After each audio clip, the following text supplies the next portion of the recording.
વડોદરા શહેરના માંડવી એરિયામાં ઘરોડિયા પોળમાં એક ખાનગી ખાંચામાં પાર્કિંગની સમસ્યા ઉદ્ભવતી હોય છે તેવું એક ત્યાંના સ્થાનિક દ્વારા જણાવવામાં આવ્યું છે।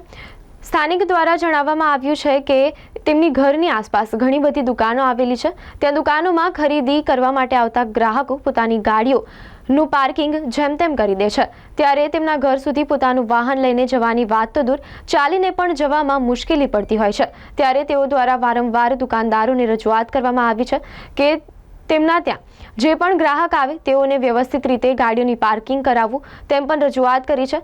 અને તેઓ દ્વારા જણાવવામાં આવ્યું છે કે રજાના દિવસે એટલે કે રવિવારના દિવસે તો ચાલીને જવામાં પણ ઘણી મુશ્કેલી પડતી હોય છે। ત્યારે તેઓ દ્વારા માંગ કરવામાં આવી છે કે આ પાર્કિંગની સમસ્યાને લઈને એક ચોક્કસ નિર્ણય લેવામાં આવે।